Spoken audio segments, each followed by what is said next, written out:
Okay, Quest for Camelot was a movie I saw when I was a kid, and I remember being at Blockbusters and renting it and thinking, hey, yeah, I really like this movie. Though now I'm remembering why I never wanted to own it. Revisiting it, I can say honestly, there was a lot of stuff in it I still really like, and a lot of terrible, terrible stuff. A lot of stuff I really like though, so yeah, yeah. If you've never seen it before, I think it's worth a watch for some reasons. It's worth the watch. And if you saw it as a kid and want to revisit it, can I just warn you now that it may not be as good as you remember it to be? At least that was my case. And yeah, the good stuff, because there is good stuff. We have this great opening sort of thing where they're actually, the night dad is going from home after, explaining to his kid, yeah, this is how the whole King Arthur and the whole round table thing, this is why that's important. And then he actually takes the trail, go to work. And just the big epic scale of, his journey to Camelot during the opening credits. It's magnificent, okay? Like, the epicness of it really gives you those Mist of Avalon feels. It's great. I like it very much.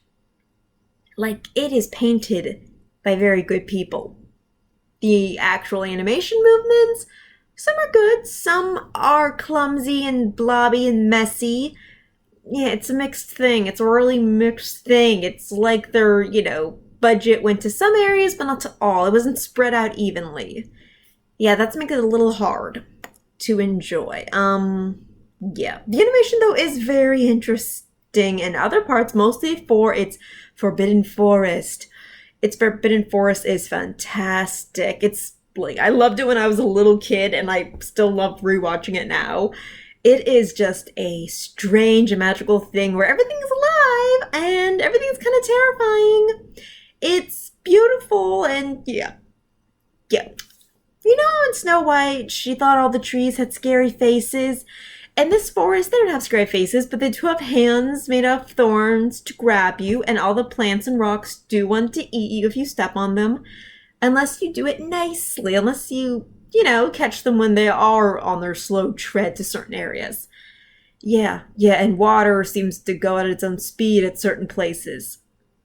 Again, it's magical, like, it's a great forest. I mean, God, if there was going to be an animated Into the Woods, I think this forest would really fill it out. I really think so. Yeah, the forest has a lot of personality. I cannot say that for our main heroine. Kaylee, God, yeah. Hey, you. Our main heroine, Kaylee, looks like Belle from Beauty and the Beast, but with way less personality. Yes, she has that whole, I want to be rebellious, I want to be more than just a girl. But she doesn't really do anything useful in the movie, except name drop her, dead dad a lot. So, Callie, yes, you were way less defined than I remember. Your figure, yeah, her figure was concentrated on a lot in this movie, a lot more than I remember, but explains a few things about me, of why I might have liked her as a kid. But yeah, no, as a heroine, she is not even a heroine. She's more like a really annoying sidekick who gets a focus. It's annoying. Though it does make me appreciate Anna from Frozen more. I still think Anna's super annoying, but at least Anna tries to be useful in some scenes. She really does. She is very much aware that she has no powers or skills, but the point is she always tries. That is her superpower, Jesus. She always tried. This chick barely even tries. She almost trips over everything. She gets captured every 2 seconds. She's so annoying. She's so sad. Let's see. Main dude guy is called Garrett, and he is still a pretty good hero to follow, okay?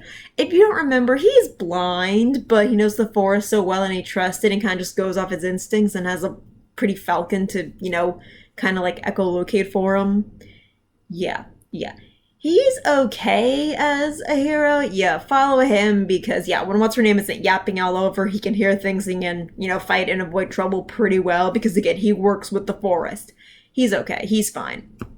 There are a couple of distasteful jokes about his blindness in the movie, but for the most part, you kind of respect this guy because being blind hasn't really stopped him. Maybe a little socially, but not totally. Now, Kristoff is different. He was raised by trolls, but he doesn't really let that stop him from having a human life. No, he kind of doesn't tell other people about it, is what it's explored. But what separates him and Anna is she needs, like, at one point in Frozen, she needs help and he brings her home. And home for her is, the castle. And he's like, okay, yeah, I'm not going to explain the whole thing. It's just, she's home now, she's safe, she says she's in love with the guy. But yeah, what makes you want to ship Anna and Kristoff is their really good conversations. And this movie, no. No, no, no, no, no. This movie does not have those. Even though I think their song and, their choreography is very romantic, I don't care to ship Kaylee and Garrett anymore. Boo. It's all superficial with them. Boo. I still love the dragons. Yes, they pop culture reference a lot. It makes no sense. Okay, Genie was all powerful. Okay, he went back and forth in time. Him knowing pop culture was fine, and it was played by Robin Williams. It was fine. And this, it's just sort of random silliness in their part, but I still like them for the same reason, I don't know, I like Cat Dog as a kid. One's a snob, that's my cat. One's a snob, and one's kind of a rude brute. But the way they kind of go back and forth on them, it's kind of like Frasier and some, like, detective in a noir movie. It's, they're simple, but I like their dynamic. So, yeah, I still like their song. Their song is, like, so Looney Tunes. Like, you would think, oh my god, like, Warner Brothers should be mad at all the Looney Tune references in this song. But you're like, wait, they're done by the Looney Tunes guys, so it's fine. Like, Looney Tunes is having fun. They're playing to their strengths in this scene. And yeah. You can really tell this was done by the Looney Tune dudes from the sound effects, from the tripping and falling, from all the wannabe slapstick. Yeah. It's... No, that's where, you can tell it wasn't really written by... It doesn't really match. Like, the people who made this were, comedians that were trying to portray an epic story.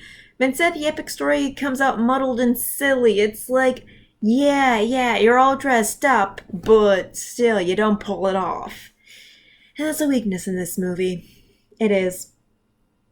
Another thing is, I actually was rooting for the bad guy. Not because he's particularly convincing with his convictions, but because he was so well built and the dude punched out a dragon and he actually, like, was able to get his hands on some, like, magic. And haha, acne, I didn't notice that as a kid, but I notice it now, so ha ha ha ha. Yeah. This dude actually does some really cool stuff, more with the magic available in this world. So, yeah, I liked watching him, even though his face with the eye thing is very unnerving. I loved how built he was. It's like, dude, you deserve to be a knight. I kind of wish that, instead of wanting more power, you tried to strike up a deal with, like, trying to get everybody else in shape. Like, they need it. The knights in this movie are so pathetic. Like, we're talking about King Arthur and the Round Table, and how, this is supposed to be, like, a great, epic, like, Round Table, the Justice League of Friends, the first Avengers, and all that. No, they're wimpy. They get pushed by wind. No. Okay, if it wasn't for Sword in the Stone, I wouldn't know who Arthur and Merlin were. And if you just had this movie to, like, go off of, you would think, who the hell are these guys? Why are they in charge? Why did the sword, like the magic Excalibur, like them? They do nothing. Arthur is such a wimp. He's such a wimp in this. I do not root for him as a king at all. Merlin, I actually forgot Merlin was there, and that is so sad. Like, despite this fantastic, epic, old source material, they fell flat. But, why do I recommend watching it? Mostly for the forest. There's a really gorgeous griffin, even though his, like, position as just the punched about, like, giant Iago to the, bad guys Jafar. Jafar had better motivation than this guy, but still, there's all the magic, all the enchantment in this movie is fantastic. Oh my goodness. It's really cool looking. Like, even the scenes with the dragons, like, not just the goofy scenes, but the cool scene with all the big, scarier dragons were so cool looking. The thing about, at one point there was an ogre, and yeah, he was like so clumsily, like a big CGI ogre. It was like so unnerving to watch it now. I don't I don't remember that. I don't remember that part at all, but oh my god, it was so clumsy and just like shoved in there. Oh, it was so bad. Like, oh my goodness. It was so bad. It was like, oh. Ugh. Goodness. I mean, yeah, just bad. Bad, bad, bad, bad. Okay. Good stuff. Honestly, if you were to listen to the soundtrack of this movie and not have the animated film to it, you would think, oh my god, this music is quite lovely. And yeah, this deserves a big epic movie. A big epic movie to not get. I don't even think it did the whole lip syncing very well. So, yeah. Quest for Camelot, you don't last the test of time. You don't make up for it. You aren't a great movie. There are things about you maybe I still love out of nostalgia, but yeah, whoever created that forest, I want them to come back and do more stuff. I'm gonna look up who did that and see what they've been doing with their lives since. Yeah, yeah, yeah. Anyway, more movies to see. More better movies to see.